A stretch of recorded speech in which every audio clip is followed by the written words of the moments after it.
자, 안녕하세요. 식도암에 대해서도 뉴스 기사가 나왔는데요. 2021년 1월 16일 아주 최근에 나온 뉴스 기사입니다. 자, 이것도 같이 보도록 하겠습니다. 지금 캄레니주마비랑 아파티닙 병용에 대한 뉴스 기사가 나온 건데요. 지금 에스트랙만 있는 것들이 아니라 여기에 여러가지 뉴스 기사들로도 같이 공유가 되고 있습니다. 자, 우리가 살펴본 임상의 이름은 3상이고요. 에스코트 스터디라고 됩니다. 자, 에스코트라는 것은 호위하다, 호위대라는 뜻인데요. 우리가 당신을 호위하겠습니다. 이런 힘이 되고 가슴 따뜻한 임상 이름인데요.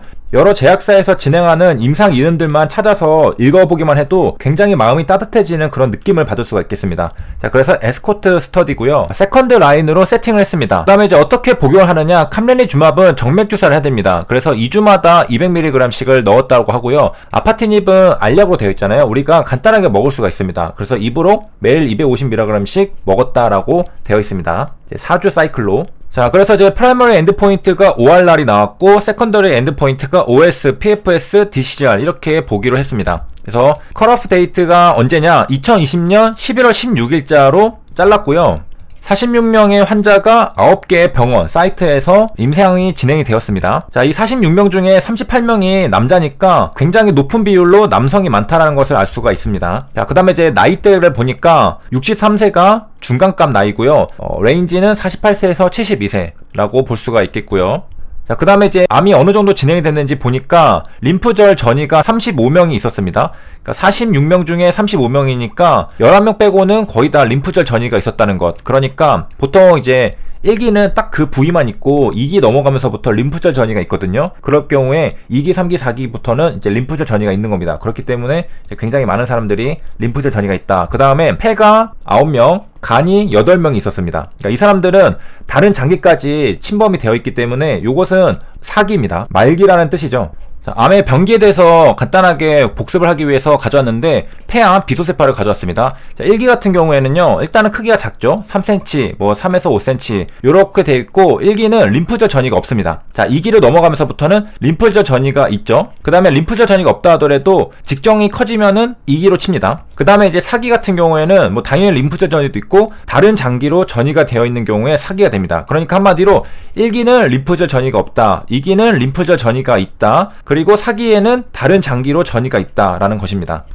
자, 그래서 여기에 지금 다른 장기로 전이가 있었기 때문에 4기로 분류를 할 수가 있겠습니다. 그 다음에 35명, 최소한 35명은 2기 이상이다 라는 것을 우리가 확인할 수 있습니다. 일반적으로는 그렇게 분류를 하게 됩니다. 그래서 이제 보니까 여기 46명의 환자들은 이전에 항암 치료를 받았습니다. 그 다음에 33명은 서저리를 받았고, 그 다음에 17명은 레디오 세라피를 받았습니다. 자, 이런 환자들을 대상으로 진행을 했다는 것은 이거를 받았어도 효과가 없었기 때문에 지금 새로운 치료를 받게 된 거죠. 그게 캄레니주마비나 아파티닙 병용요법입니다. 자, 그 결과가 어떻게 되는지를 보는 건데요. 여기 보면은 컴플릿 리스폰스가 바로 나옵니다. CR이 무려 4명이 나왔습니다.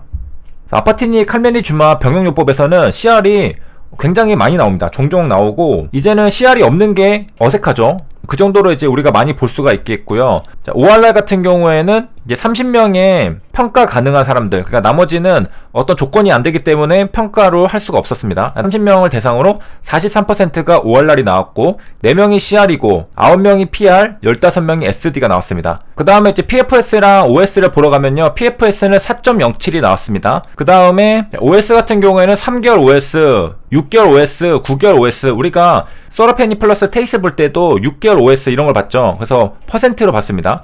그래서 이제 뒤로 갈수록 생존율이 떨어지긴 하겠죠. 그래서 82%가 3개월, 67, 그 다음에 61 이렇게 나왔고요.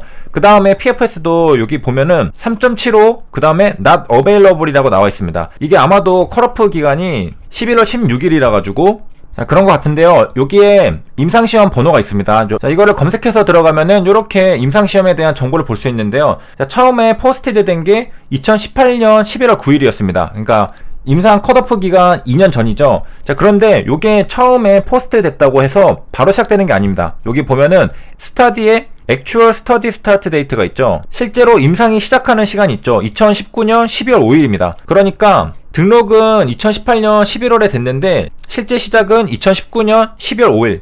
1년 있다가 시작을 한 겁니다. 자, 요 액추얼 스터디 스타트 데이트가 뭐냐면은 첫 번째 환자가 등록이 된 겁니다. 첫 번째 환자가 등록이 됐다면은 임상시험이 이제 시작한다라고 우리가 볼 수 있는 겁니다. 자, 그러니까 2018년에 개제는 되었지만은 환자를 모집하고 있었다가 1년 뒤에 환자가 모집이 돼서 2019년 12월 5일부터 이제 시작이 됐다는 겁니다. 그러니까 첫 환자가 12월 5일부터니까 그 뒤로도 몇 달 뒤에 들어왔는지 뭐 며칠 뒤에 들어왔는지는 알 수가 없겠죠. 그래서 뒤로 차근차근 들어왔는데, 자, 그렇게 따지면은 11월 16일에 잘랐다고 한다면은 1년이 안 되는 기간이죠. 첫 환자도 12월 5일에 들어왔으니까 첫 환자도 1년이 되지 않았습니다. 그러니까 그 뒤에 온 환자들은 1년도 더 안 되고, 그렇기 때문에 요게 지금 PFS랑 OS 둘 다 더 뒤에 데이터까지는 확보를 하지 못해서 not available이 뜬 게 아닐까, 그렇게 판단할 수 있겠고, OS도 미디언 OS를 구할 수 없으니까 3개월 OS, 6개월 OS, 9개월 OS 이런 식으로 구한 걸로 보입니다. 9개월에서 끊긴 거, 1year OS가 없는 이유는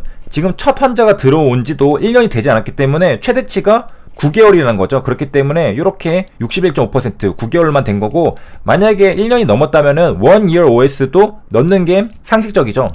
우리가 소라페니 플러스 테이스에서도 6개월 OS 레이시랑 1년짜리 1year OS 레이스를 같이 봤는데, 여기서는 9개월까지가 최대치입니다. 자, 그 이유는 기간이 짧았다라는 점. 자, 그래서 정리를 하자면은 식도암에 대해서 임상 결과가 나왔는데 4명의 완전 간해가 발생을 했습니다. 자, 그리고 해당 내용은 1월 16일에 나온 사실이고요.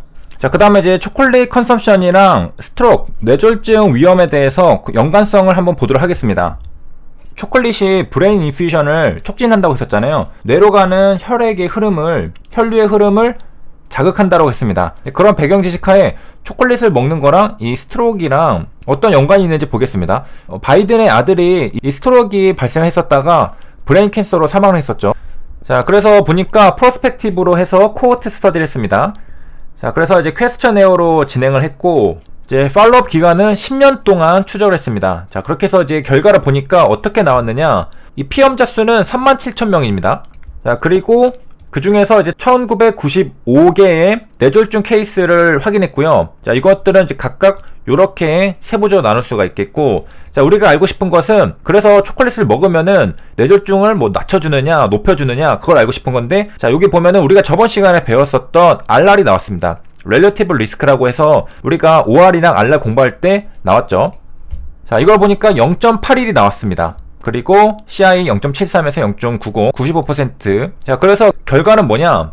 적당한 초콜릿 섭취가 뇌졸중을 줄인다. 여기 보면은 이제 적당하게라고 썼는데, 뭐 많이 먹으면 부작용이 있나 봅니다. 많이 먹으면은 부작용이 있는지 뭔지 모르겠으나 적당한 표현이라 썼습니다. 요게 자세히 보면은 그렇게 말을 쓴 이유를 알 수 있을 텐데, 이거는 뭐 다음에 보도록 하고, 자, 이렇게 해서 자, 이번 시간에는 초콜릿이 뇌졸중의 위험을 낮춘다라는 것까지 살펴봤습니다. 여기까지 시청해주셔서 감사합니다.